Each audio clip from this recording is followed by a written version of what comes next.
todos ustedes, pero sobre todo a mi amigo Antonio Piñero, porque realmente a mí me ha hecho la fiesta total aquí, porque ha sido un gran compañero, un gran amigo, y realmente a mí me ha inspirado muchísimas cosas. Realmente todo el pensamiento que yo he elaborado por muchos años, ahora con lo que he aprendido, ya sabía de Antonio, pero he aprendido mucho esta semana de él y realmente a mí me da mucho gusto porque he aprendido que lo que yo he pensado en filosofía, pues no ando por mal camino, ando por buen camino. Lo que pasa que la obra de Antonio, pues es para mí una obra en la cual es una historia que para mí ha sucedido en toda la humanidad. Él habla nada más del judaísmo y el cristianismo, pero realmente para mí ha sucedido en toda la historia de la humanidad lo que enseña nuestro querido Antonio Piñeiro. O sea, él nos enseña, o sea, cómo ha sido el proceso de los dogmas de las creencias humanas. Las creencias humanas tienen 20,000 años de existir, o sea, tienen muy poco, o sea, y esas creencias han sido a través de los siglos. ¿Qué hizo el ser humano cuando inició hace 20,000 años esta evolución de la vida? Pues lo primero que tuvo es miedo, o sea, miedo a la vida, miedo a la naturaleza, o sea, era contrario, el ser humano era contrario a lo que le enseñaba la naturaleza, o sea, los leones, los leopardos, todos son muy valientes y realmente ellos arriesgan su vida por, por, por comer y luchan por todas las adversidades que le suceden a los animales en general. Pero el ser humano, en lugar de imitar a la naturaleza, se empezó a fijar en otras cosas por el miedo a la vida, o sea, de lo que le sucedía, la dificultad que tenía en la vida. Entonces, Antonio nos enseña lo que ha sucedido en el judaísmo y el cristianismo, y es un proceso muy interesante porque nos enseña cómo las creencias han sido, pues se puede decir, perdón, otra vez, creadas en la humanidad. O sea, cómo el humano, a través de los años, a través de la evolución, ha pensado en muchísimas cosas. O sea, ha pensado en los dioses, ha pensado en las divinidades, ha pensado en los ángeles, ha pensado en muchísimas cosas porque tiene miedo, ha tenido miedo a la vida. Entonces no la ha enfrentado y ahora nos toca a nosotros filosóficamente proponer otras cosas para poder entender a la humanidad. Entonces, lo que es mi propuesta es una propuesta de, como la decía Nietzsche, de una transvaloración de los valores. Pero voy a empezar por algo que a mí me gusta, que también a Antonio le gusta, que es el pensamiento de Spinoza. O sea, si ustedes leen a Spinoza, realmente les va a gustar mucho, porque Spinoza nos habla de que el Dios que él nos expresa, nos enseña, es el Dios de la naturaleza. Y entonces es un Dios, pues ahora sí, que yo para mí hace una mesura entre la creencia de Dios y la creencia de la naturaleza, que es un pleito que ha sucedido en toda la historia de la humanidad. O sea, unos que creen en los dioses y otros que no creen en los dioses. Entonces, hay un pleito constante. Entonces, Spinoza nos enseña de una manera muy bonita cómo puedes manejar el concepto de Dios y la la naturaleza. Entonces, es muy bonito, nomás que él lo hizo hace muchos años. Entonces, el mismo Einstein y el mismo Antonio creen que el Dios que ellos creen es en ese de Spinoza. Entonces, es muy bonito, pero para manejar un poco lo que yo y Nietzsche o ha querido a través de la vida, es ver a la física. O sea, Spinoza pues no tenía los conocimientos de física que hay actualmente. Entonces, la física para Nietzsche fue muy importante. Él decía, viva la física. Él hacía su filosofía desde la física. O sea, y es una cosa que también hago yo. Mis propuestas sobre todo lo que yo he pensado se basan muchísimo en la física. Por ejemplo, la mesura la baso en la física. El tiempo y el espacio que yo manejo, lo manejo desde la física. O sea, mi pensamiento siempre se ha desarrollado desde la física.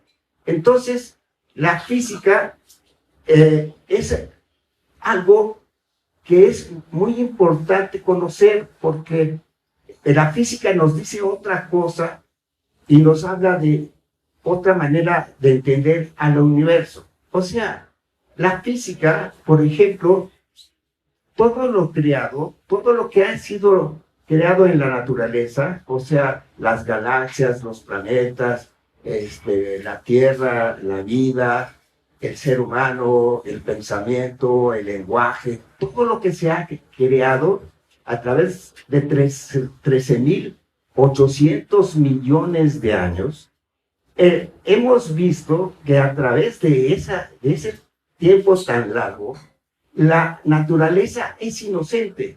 La naturaleza no tiene dioses, no tiene economía, no tiene políticos, no tiene religiones, no tiene absolutamente nada la naturaleza. La naturaleza es inocente.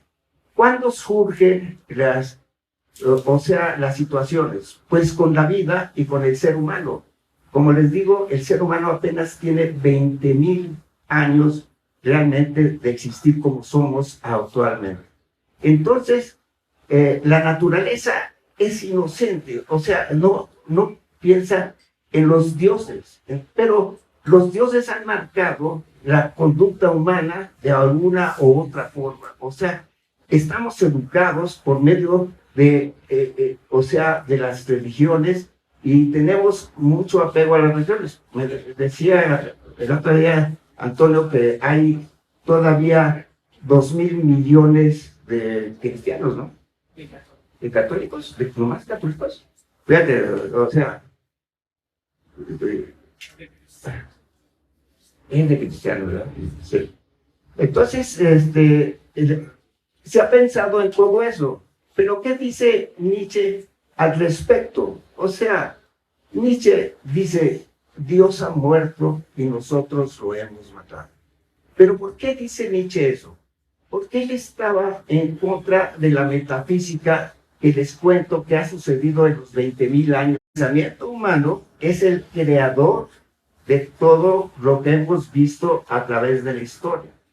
El pensamiento humano, la gente cree que tenemos una cajita y por eso pensamos. Yo he escrito libros como El origen del pensamiento, en donde analizo cómo ha sido la evolución del pensamiento. El pensamiento es pura energía. El cerebro trabaja con la energía del cuerpo. El pensamiento fue evolucionando hace 20.000 años, porque ya existía el pensamiento en todo el reino animal, empezó a evolucionar de tal manera que la sociedad tuvo que comunicarse unos con otros. Y al comunicarnos, creamos un pensamiento social que no está en el cerebro, está afuera del cerebro. Es como las computadoras, como Google, o sea, es como un espacio. El cerebro no trabaja solito, primero trabaja con todo el cuerpo, o sea, todo el cuerpo piensa y todo el cuerpo está relacionado con todo el universo, o sea, todo, todo lo que está alrededor nuestro nos ayuda a pensar. No pensamos nomás porque tenemos una cajita aquí en el cerebro. Bueno, esa es mi teoría, o sea, esa la escribo y la planteo. Pero lo que a mí me interesa, y ya no los quiero cansar mucho, es por qué la necesidad de cambiar el pensamiento humano. Yo pienso que el pensamiento cristiano ha tenido 20 siglos de tener mucha popularidad o ser de mucha fe para mucha gente. Pero yo creo que ya tomó su tiempo y yo creo que ya se necesita hacer un cambio radical en el pensamiento cristiano y avanzar a otro tipo de pensamiento. Por eso Nietzsche es tan importante, porque él se atreve a buscar un cambio, una transformación de todos los valores. Entonces, aquí es importante la apuesta que estamos haciendo, que es el nihilismo. El nihilismo es una palabra como puede ser la del amor, bueno, cualquier palabra. Podemos cambiar el término nihilismo, pero el término nihilismo lo que nos ayuda es a pensar que la naturaleza es inocente. La naturaleza no tiene pensamientos metafísicos. La naturaleza actúa de una forma diferente. Entonces, lo que acostamos nosotros en la Fundación Ética Mundial es a que haya un cambio de pensamiento y tal vez se creen otros nuevos dioses. Puede ser, pero tal vez cambiemos a amar a la naturaleza y hacer y regresar al humano como un ser que está en la naturaleza y que tiene que ser valiente. No puede ser cobarde ya más. Ya no puede ser tonto en la vida el ser humano. Ya nos merecemos un ser humano.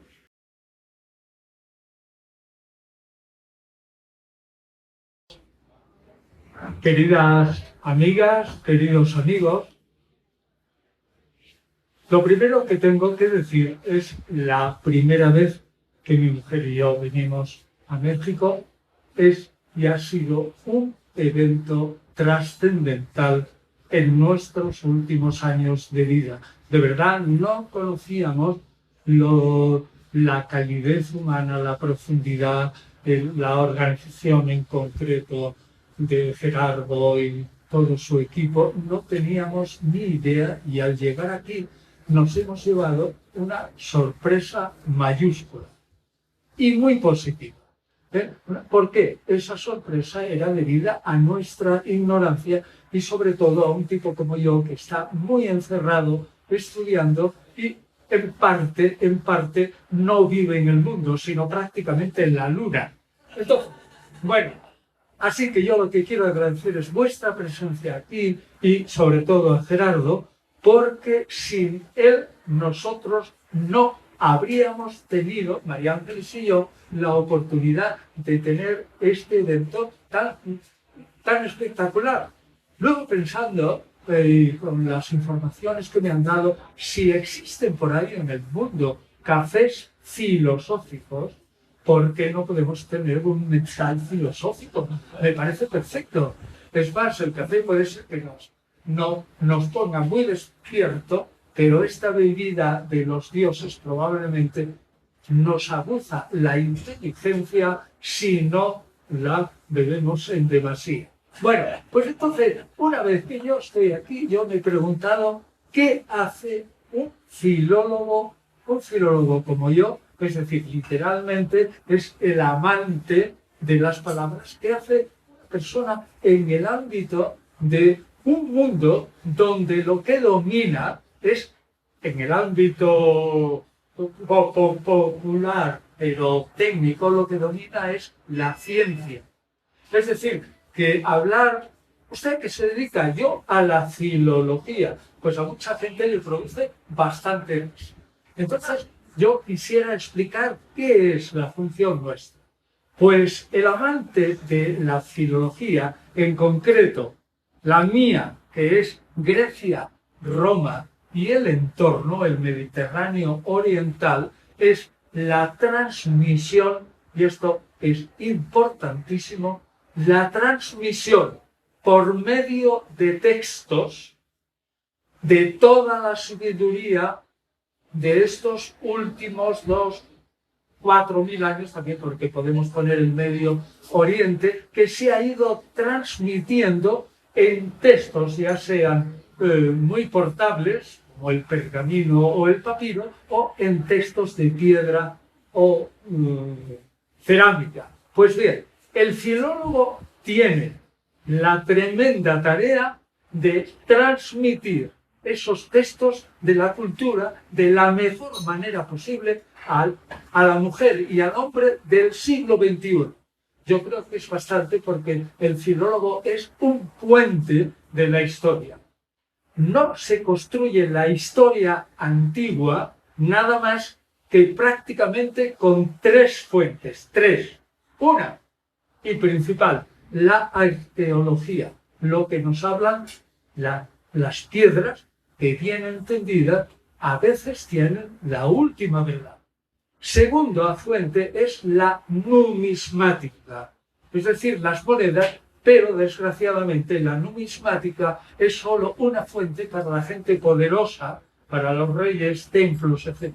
Pero la tercera fuente son los textos, ya sea en piedra, en mármol, en inscripciones, o en papiro, o en papel, o en pergamino. Eso es lo que transmite lo que nosotros somos.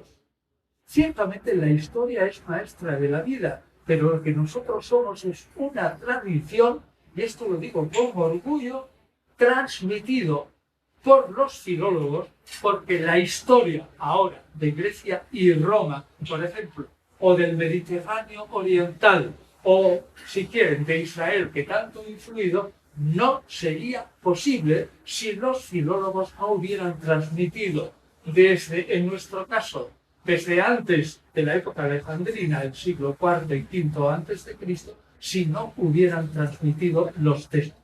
Bueno, y otra cosa que les quiero decir.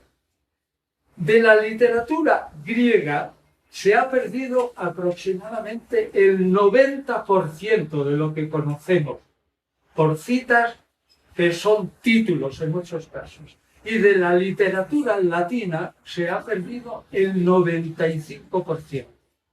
Sin embargo, se nos ha transmitido lo suficiente para que con ese 5% podamos captar con cierta posibilidad de no equivocarnos cómo ha sido, eso lo que tú dices muy bien, la tradición de la antigüedad de 20.000 años a esta parte, o sobre todo en nuestro caso, de unos 3.000 antes de Cristo.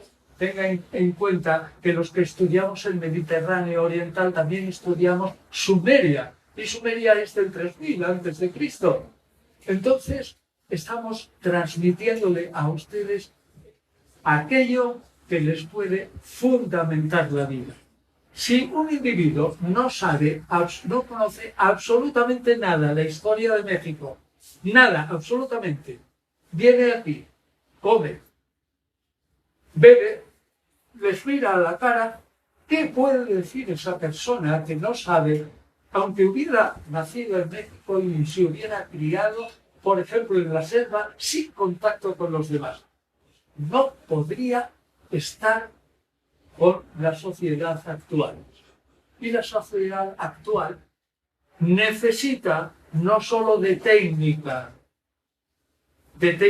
y ciencia, necesita también de filosofía, de literatura, de historia, y esa filosofía, literatura e historia está proporcionada por aquellos que os transmiten los textos. Es decir, nosotros tenemos una labor humilde, pero importante. Pero en el caso también mío, yo me he encontrado con que los textos que yo trabajo, menos los manuscritos del Mar Muerto, descubiertos en 1945, y los textos gnósticos, 47, y los textos gnósticos de Nag Hammadi, cerca de Luxor, descubiertos en el 45, están desarrollando estudios continuamente ahora. Por ejemplo, un paréntesis.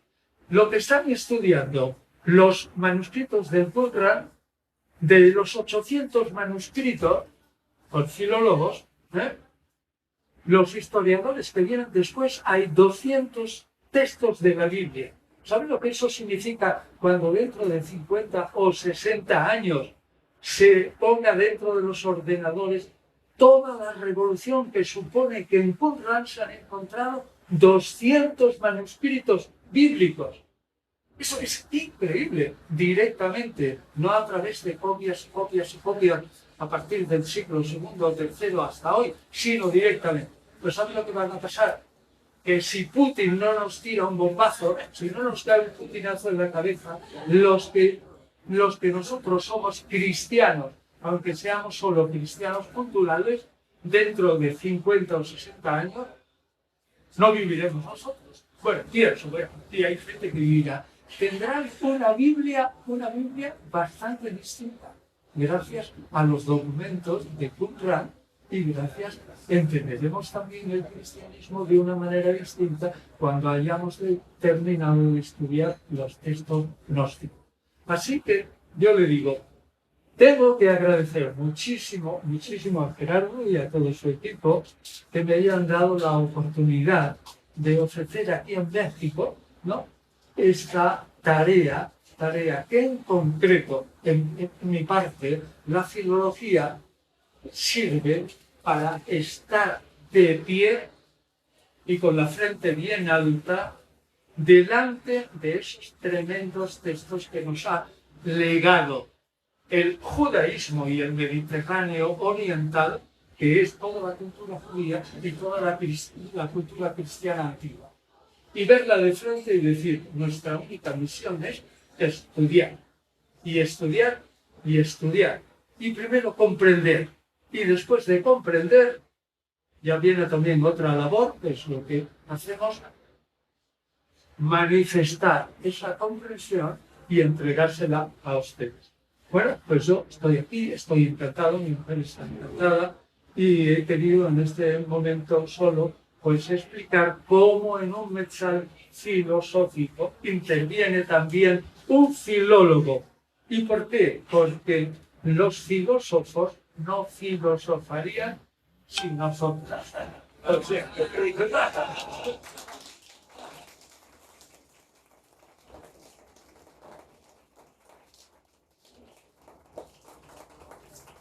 Y segundo, porque nuestra tarea de transmisores también en algunos casos no nos puede hacer filósofos, pero al menos sí historiadores de las ideas, de la evolución de las ideas. Y en el caso del judaísmo del siglo I antes y el siglo I de la era cristiana y el siglo II ha sido una época axial, porque se ha puesto de relieve los fundamentos de tres religiones abrahámicas importantes hoy día, que es el judaísmo, el cristianismo y el islam.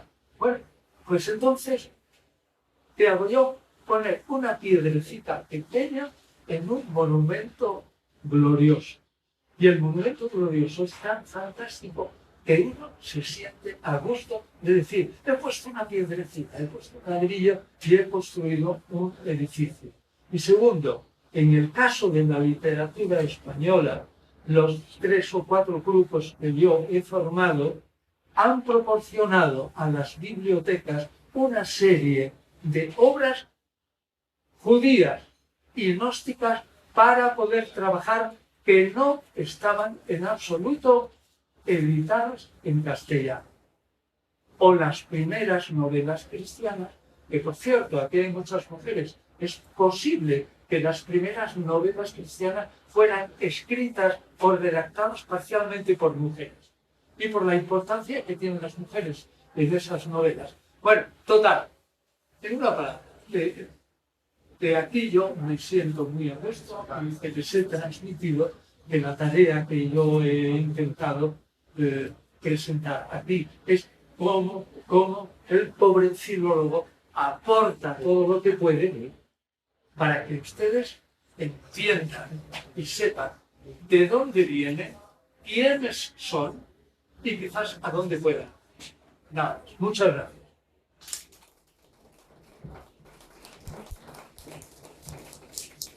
Así es. Merecido los aplausos para estas dos presentaciones tan extraordinarias y tan maravillosas. Así que bueno, yo creo que es el momento tan esperado también por el público, ¿verdad? Estas conferencias que nos han dado un panorama completamente más amplia, intelectual, filosófica y filológica, como bien ha dicho el doctor. Vamos a hacer unas preguntas, así que si alguien quiere ya empezar a filosofar, si ya tienen el mezcalito filosófico inspirado, esa inspiración de hacer alguna pregunta, es el momento de hacerla. Como yo digo, hablen ahora o filosofe para siempre, ¿verdad? Alguien que quiera realizarle alguna pregunta a nuestros invitados esta noche maravillosa, levante la mano, por favor. Aquí vamos a... Que se acerque.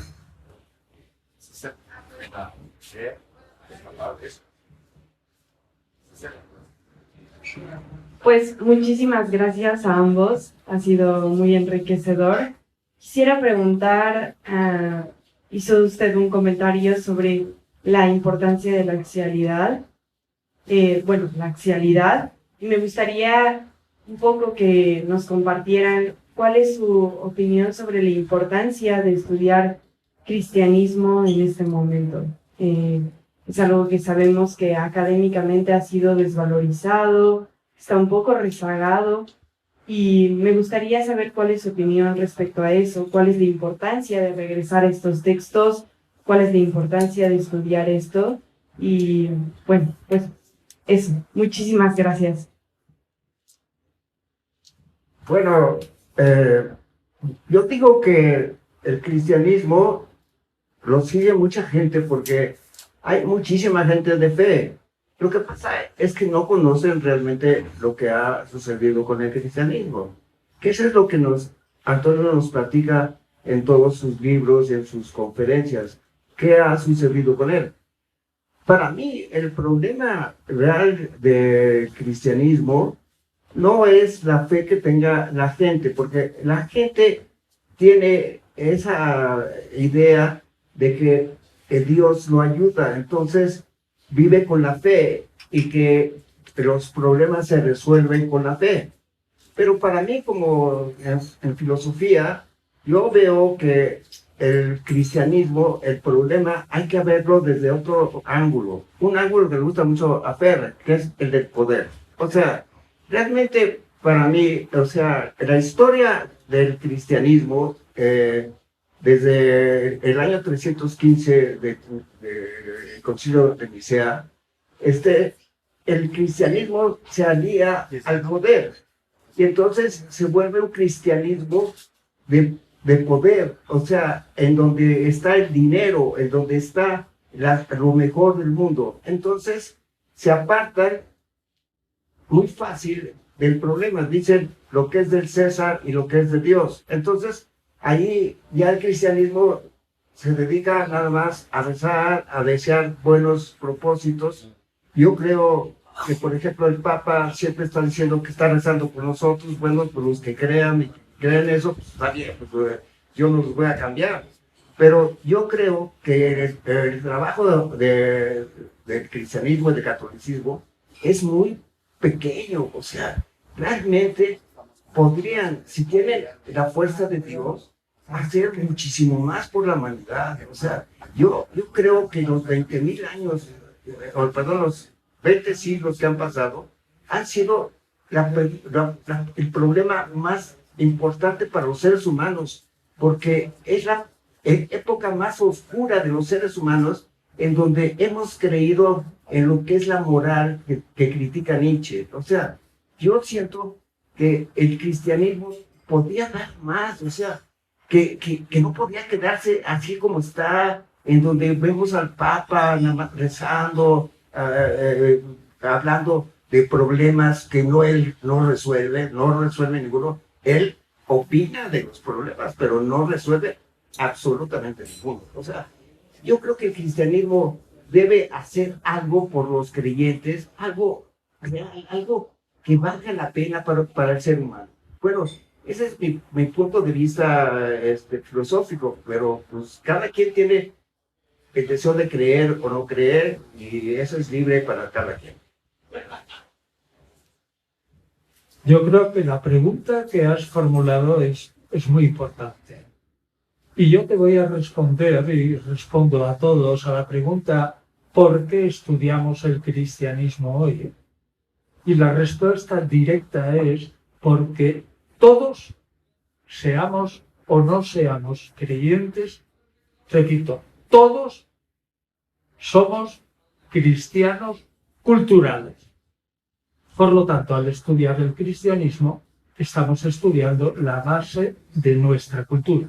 Y aunque solo fuera por eso, primera razón, para estudiar la base de nuestra cultura, que es cristiana, es clarísimo que es cristiano, porque supongo, aquí no hay ninguno que sea confucionista de cultura, ¿no? Ni tampoco de vudú, o tampoco quizás, tampoco pues sea de cultura, sé, cualquiera, que no sea la cristiana.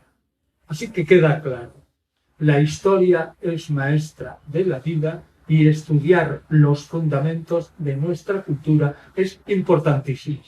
¿Por qué? Porque lo que decía antes, nos permite vivir de pie comprendiendo, no como los animales por ahí mirando solamente al suelo. Segunda cosa, ¿por qué estudiar además cristianismo? Ahora, con los medios históricos que tenemos y reelaborando la reflexión histórica, filológica, filosófica también y teológica sobre todo de los últimos 300 años del cristianismo. El cristianismo ha sido estudiado de tal manera que hoy día sería casi difícilmente decir alguna cosa nueva, pero el conocer a fondo no solo ese cristianismo de hace 300 años, sino, que es lo mío, entender y estudiar el cristianismo en sus orígenes pone de relieve que la comprensión de algunas ideas que tenemos ahora cristianas sobre sus orígenes están radicalmente equivocadas.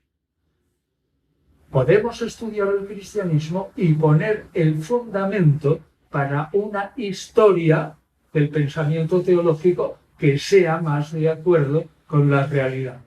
Es decir, que estos estudios pueden no acabarse nunca, pero siempre serán fundamentales para nuestra cultura. Yo creo que te he respondido a tu pregunta directamente en dos aspectos.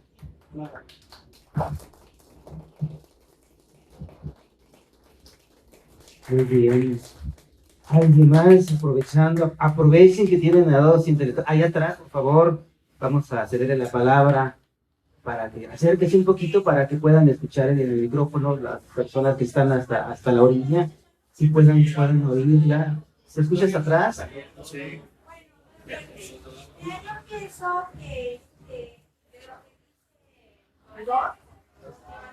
Sí, pide que use el micrófono, por favor. Acérquense un poquito, unos pasos. Yo creo que lo que dicen los dos es muy importante, porque las ideas cristianas de un principio se perdieron porque en realidad el Vaticano como poder ha tergiversado todo eso. ¿Por qué? Porque al final de cuentas hay intereses económicos, hegemónicos, y eso es lo que está haciendo perder todo lo que realmente es el cristianismo. Si estamos hablando de un cristianismo, ¿quién es el cristianismo? Pues la representación de Cristo, ¿no? Y todos los nuevos, pergaminos que se han encontrado en el Mar Muerto, y hay otros también, cerca de, no me recuerdo ahorita el nombre, también se están estudiando. Y es importante quitarle la careta al cristianismo del poder. Yo creo que va por ahí. Gracias. Me retiro. Fuerte los aplausos, excelente pregunta. Y vamos a darle micrófono. ¿Alguien quiere contestar, Gerardo, Antonio? Yo quisiera decirle con todo afecto que su postura es demasiado general. Mire, atribuir al Vaticano la tergiversación, fíjense, se lo dice, yo soy agnóstico. Lejos de mí, por lo tanto, no defiendo en absoluto ni siquiera la religión, solamente que la estimo, la respeto, y de mí no saldrá una palabra en contra de los creyentes, ni una. Pero lo que usted dice, que la tergiversación del cristianismo se debe al Vaticano, debería usted probarlo con mucho más que una mera afirmación. A mí me parece que es imposible que diga usted eso, porque no es el cristianismo el Vaticano quien ha podido tergiversar. Probablemente su idea se refiere a ese cristianismo primitivo que tiene una imagen de Cristo, que, amante de los pobres, de la libertad, que pone la otra mejilla y todo eso, manso y humilde de corazón, que usted probablemente dice la Iglesia no ha cumplido con ninguno de los puntos de la figura de Jesús. Se puede discutir, pero si dice tergiversar sería haber escrito directamente en contra de las fuentes del cristianismo para darle la vuelta. Eso no lo ha hecho el Vaticano nunca. Ha defendido una postura, ha evolucionado a partir del movimiento protestante, que ciertamente emitió aire distinto y en algún aspecto limpio, sobre todo en el estudio de la escritura, pero yo creo que el cristianismo sí que tendría que estudiar sus orígenes y corregirlos, pero yo de ninguna manera diría que es culpa solo del Vaticano.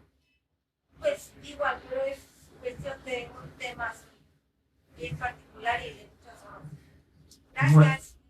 Yo solamente les comento que para mí todo lo que ha sido la historia del Vaticano ha sido la historia de gente que no ha tenido mucho deseo de hacer algo realmente por por ejemplo, el mensaje que podemos prever de Jesús es algo ético. Es muy difícil porque, como lo cuenta Antonio, o sea, el Jesús que conocemos nosotros, pues en la historia puede ser muy diferente, o sea, pero tenemos la idea de que Jesús tenía buena voluntad para hacer las cosas, o sea, él pensaba de manera judía, pero pensaba a su manera, porque estás hablando de 20 siglos, a su manera de los pobres, pero tal vez nomás estaba hablando de los pobres judíos, no de los otros pobres, o sea, tenemos mucho que estudiar, o sea, lo que es la figura de Jesús, pero yo creo que los papas no han transmitido ninguna idea favorable a hacer una ética que llegue al corazón de todos los humanos. Los humanos somos muy conflictivos, no nos tenemos confianza entre nosotros, somos verdaderamente caóticos. Sobrevivimos porque la vida la tenemos que mesurar y hacer algo para seguir viviendo. Pero yo creo que los papas, pues lo único que han hecho es tratar de promover la fe, pues por intereses ya sea políticos o económicos, pero no realmente por crear Ellos hablan de amor, pero ¿quién nos amamos? ¿Realmente nos amamos los humanos? ¿Realmente tenemos esa pasión de que todos nos amamos? Yo creo que estamos muy lejos de amarnos los unos a los otros. O sea, yo creo que las enseñanzas que podía hacer el Vaticano podían más llegar a la gente y transmitirle algo que realmente la convenza. Pero esa es mi opinión, nada más. Muchas gracias, por supuesto. Adelante, siguiente pregunta.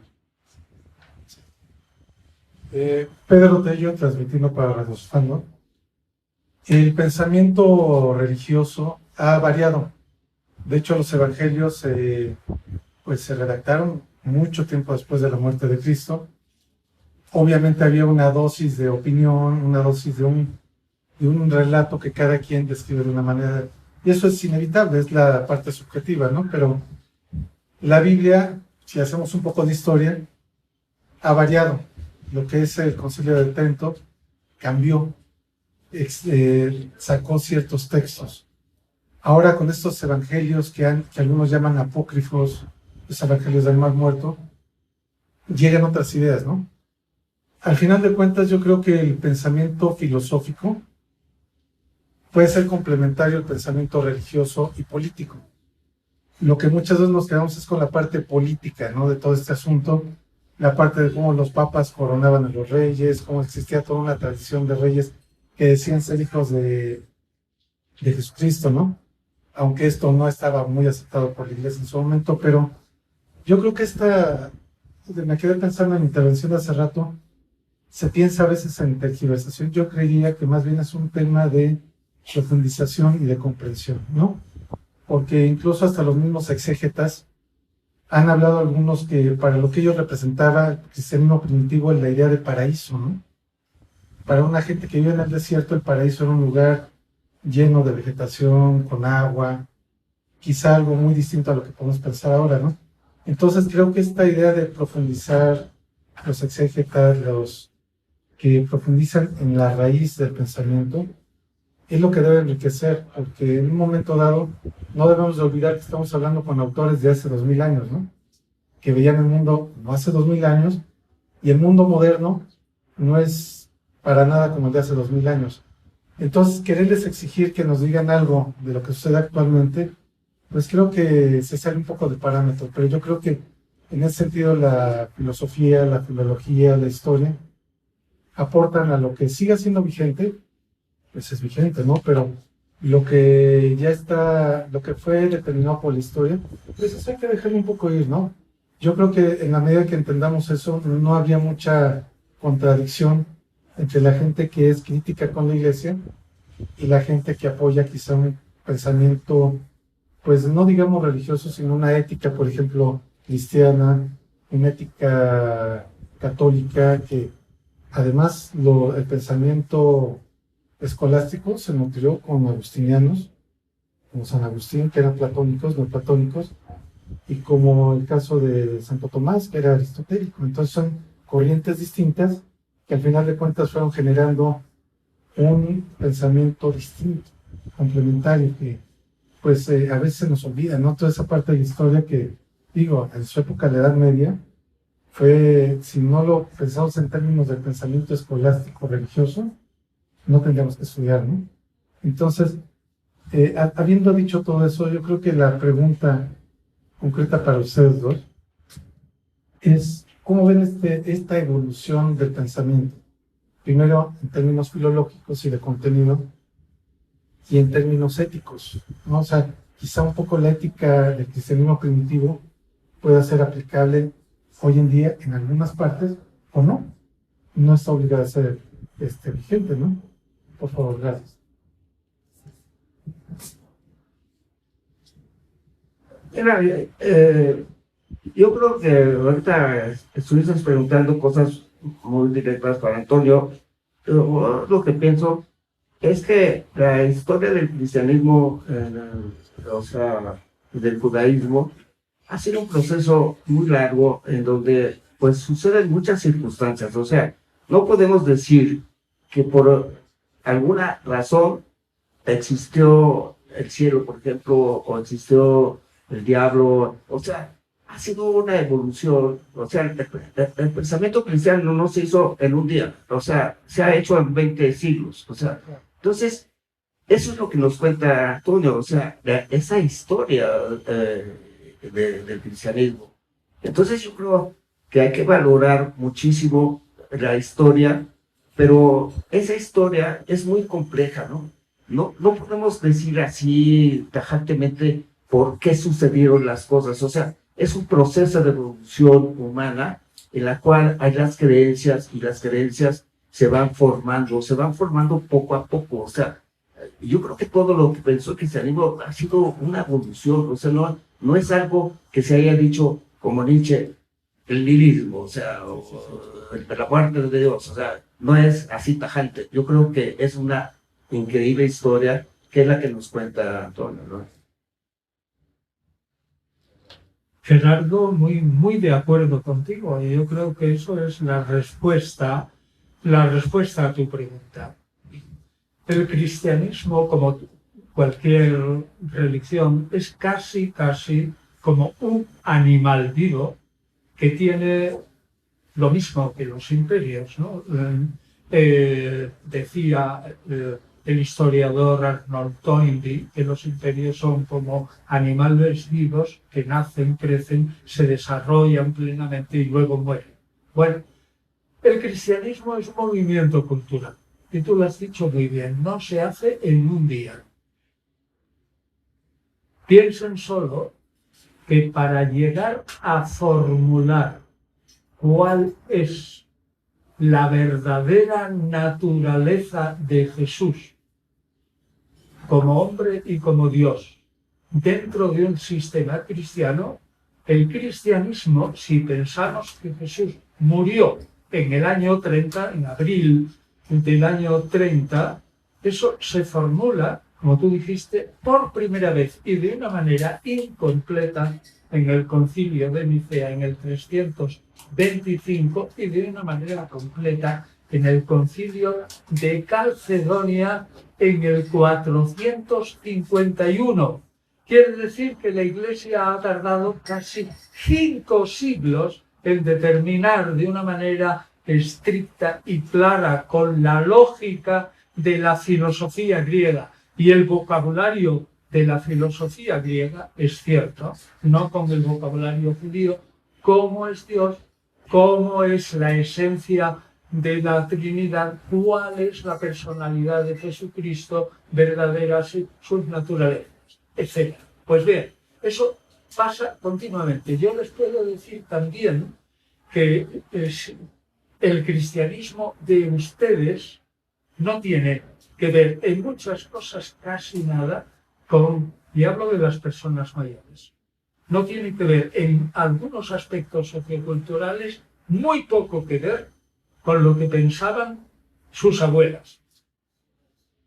El cristianismo de hoy es totalmente distinto del siglo XIX, aunque las verdades puedan ser las mismas, pero en un tema muy caro, que es muy querido por Gerardo, yo diría que estamos en un momento en que la propia Iglesia, tanto protestante, evangélica en general, menos la ortodoxa y la católica, están planteando una revisión profunda de cuál va a ser el futuro de la propia religión cristiana. Es decir, que estamos en un momento en el que pueda cambiar bastante lo que es la formulación clásica del cristianismo. Les voy a poner 2 ejemplos, uno que le gusta mucho a Gerardo y otro que añado.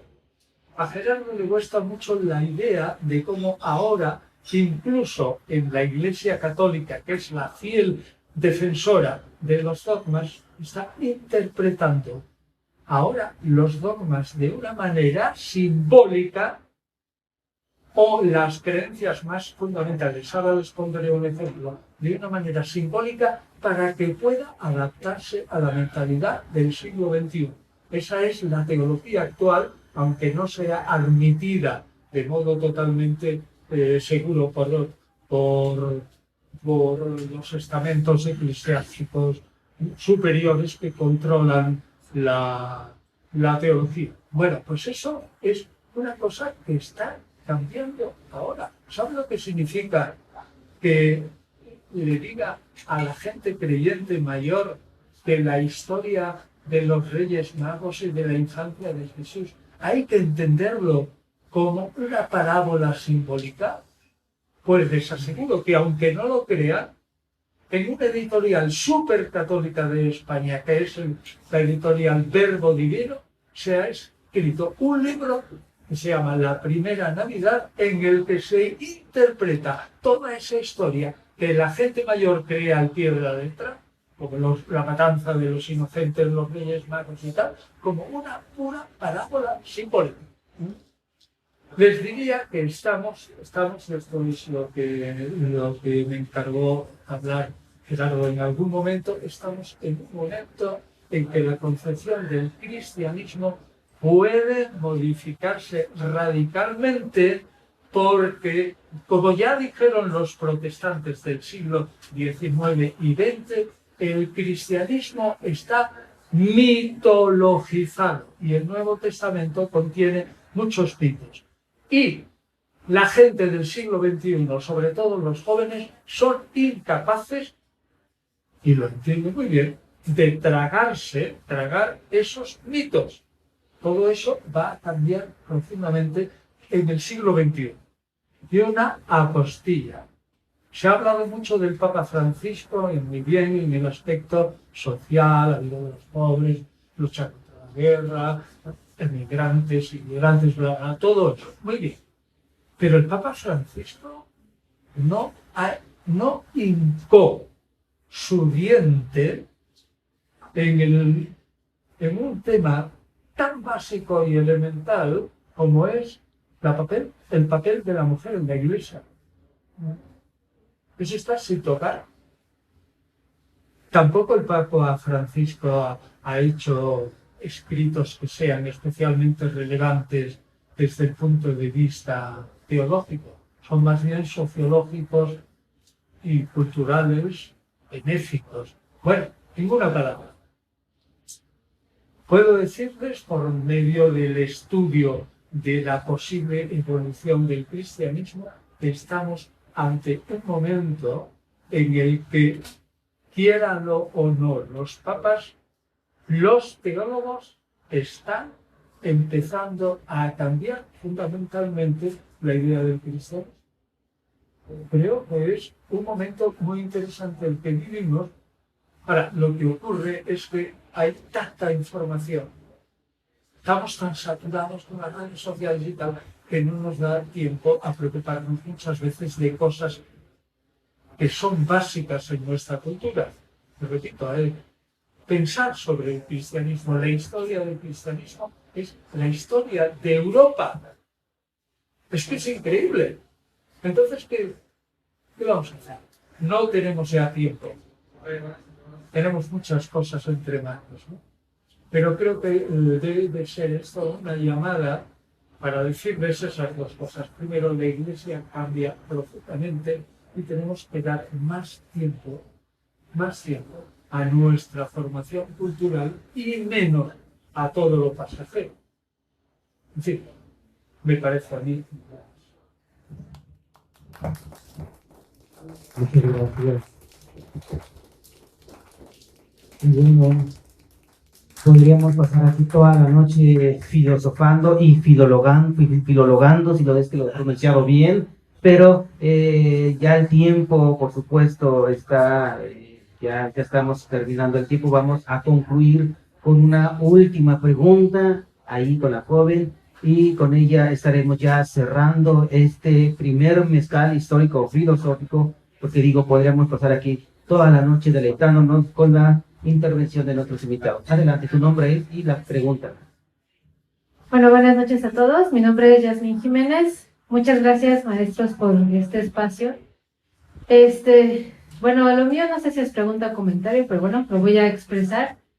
Yo creo que es muy importante lo que el maestro Gerardo nos ha dicho, y es lo que me ha quedado mucho en estos días que los hemos estado siguiendo, y es que realmente es importante que nos atrevamos a cambiar cosas, a cambiar ese pensamiento. ¿Por qué lo digo? Porque como joven y creyente, ¿no?, creciendo en iglesias cristianas, de índole, digamos, protestante, me he dado cuenta que estos cambios son un poco complicados.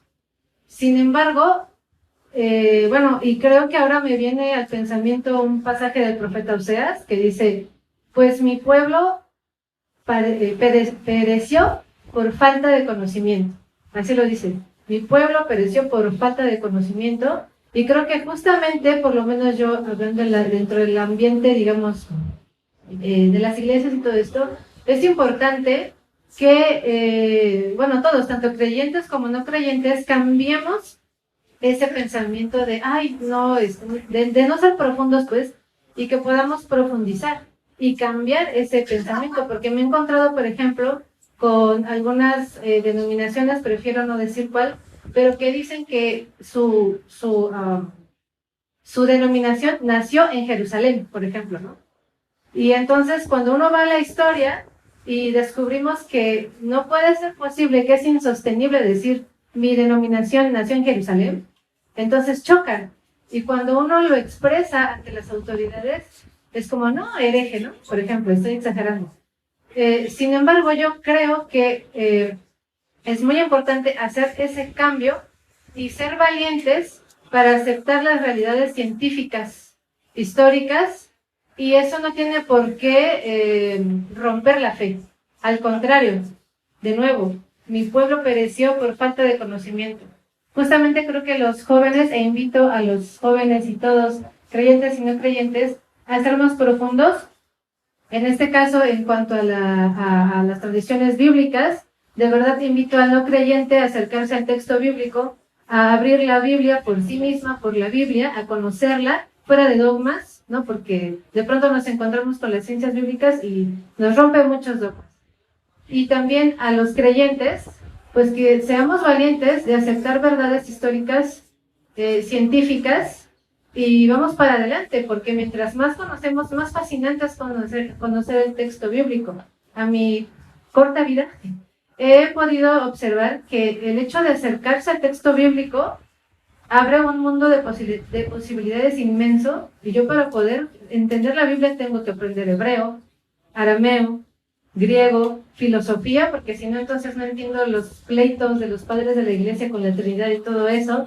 Y eso me acerca, bueno, a la filosofía, a la historia, un montón de cosas. Es decir, la Biblia es un texto tan importante en la humanidad, o para la humanidad, que nos legó el pueblo hebreo, que definitivamente tenemos que tenerlo en cuenta, ¿no? Así como leemos a Nietzsche, que a mí me encanta Nietzsche, maestro también, pues así también la Biblia, ¿no? Entonces, si yo entiendo eso, yo como joven cristiano, pues debería de estar dispuesto a justamente cultivarme, a crecer como persona, a estudiar filosofía, que no me dé miedo este tipo de cosas. Yo creo que si generamos en nuestras generaciones, en las iglesias, personas que puedan construir un pensamiento crítico, creo que eso es una cosa importante, un pensamiento crítico de ir a las evidencias, de ir a las fuentes, creo que sería un cambio radical como el que usted plantea, ¿no? Muchas gracias.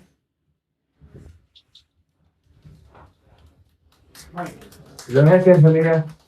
Mira, yo pienso que ahora, como dice Antonio, hay muchos cambios en la teología y en la filosofía. Yo creo que la apuesta que hizo Nietzsche es muy válida. O sea, hay un cambio de pensamiento y sobre todo en los últimos 20 años, como decía Antonio, o sea, cuando yo crecí muy cerca del cristianismo y pues era innecesario creer, o sea, tú nacías creyendo y era lo que te habían enseñado y lo que hacías.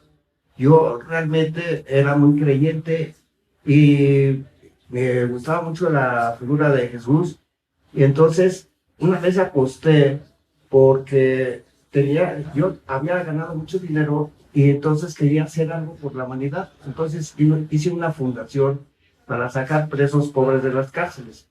Pero de ahí me nació mi idea que podía ayudar a más gente por medio de la filosofía. Entonces me encontré a Nietzsche con la muerte del Dios, y ahora la gente, como dice Antonio, está cambiando en el cristianismo y en la ya está cambiando muchísimo.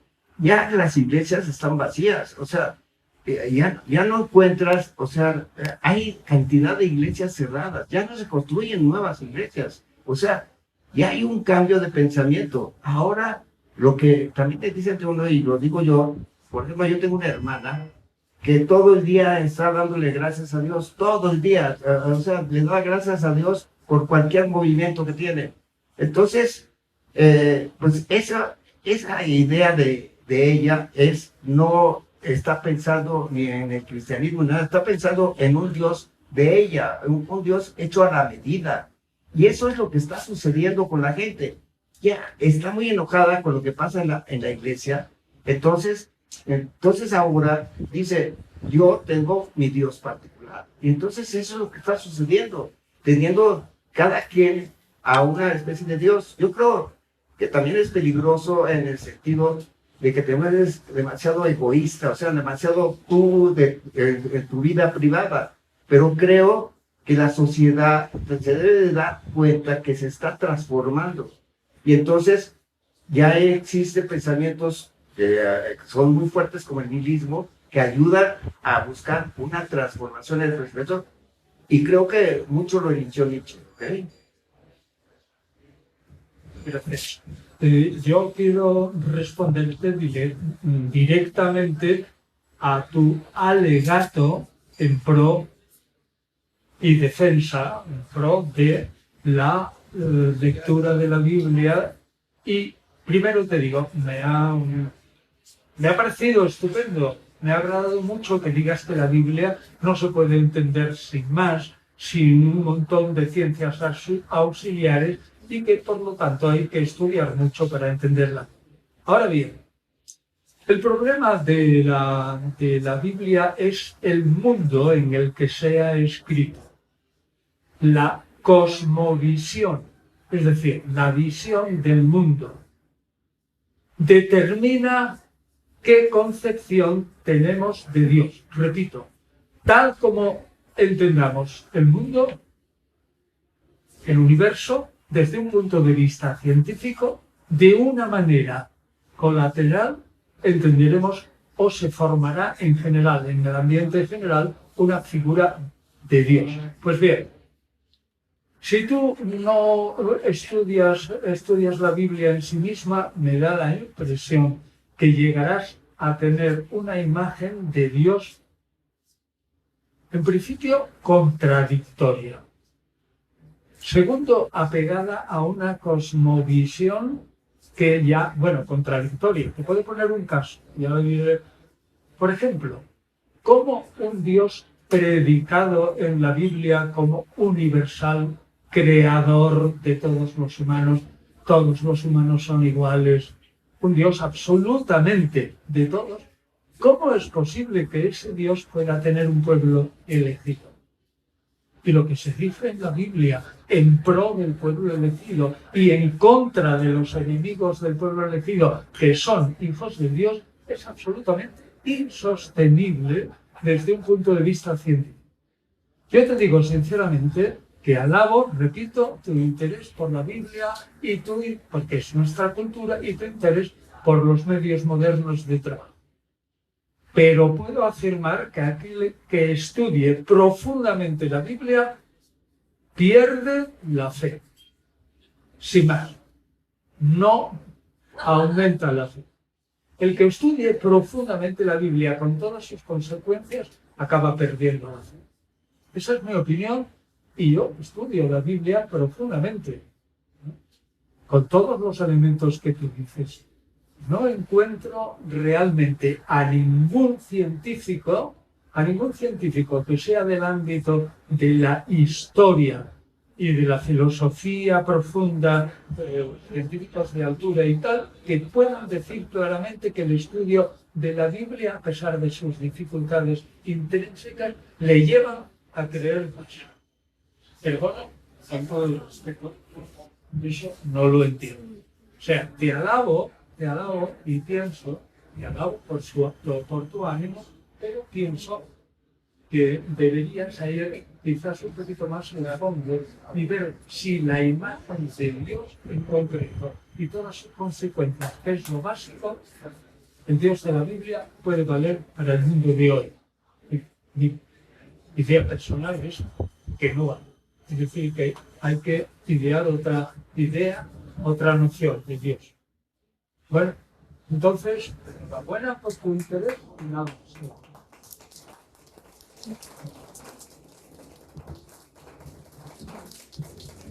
Bueno, se ha acabado ya este mezcal filosófico, no queda más que agradecerles a todos y cada uno de ustedes su valiosa asistencia y vamos a despedir nuevamente con un fuerte aplauso al doctor Antonio Piñero que nos visita desde España y también a Gerardo Martínez Cisterna. Y para finalizar, les invitamos este próximo 22 de mayo, 4 de la tarde, en el Museo Memoria y Tolerancia. Están cordialmente invitados. Hasta pronto y muchas gracias.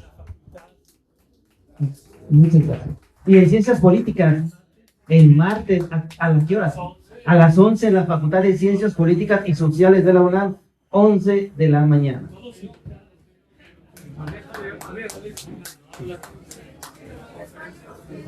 Nada, invitarlos el martes 20 de este mes en la Facultad de Ciencias Políticas y Sociales a las 11 de la mañana en la sala Pablo González Casanova. Y el tema va a ser las mujeres en la religión, en el marco de todo esto. Sí, el título es Nihilismo, ¿no? O sea, religión y nihilismo a la luz del poder de todo el programa que se ha desarrollado, pero particularmente va a ser las mujeres en la religión.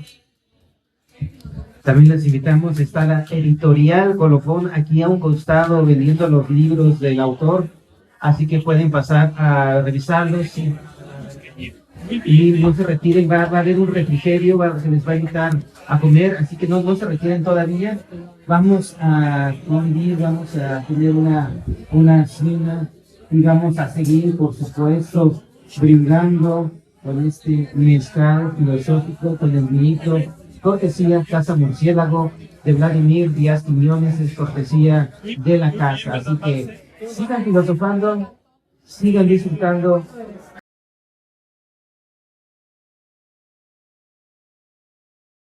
Buenas noches, soy Luis Núñez, director comercial de la empresa Colofón.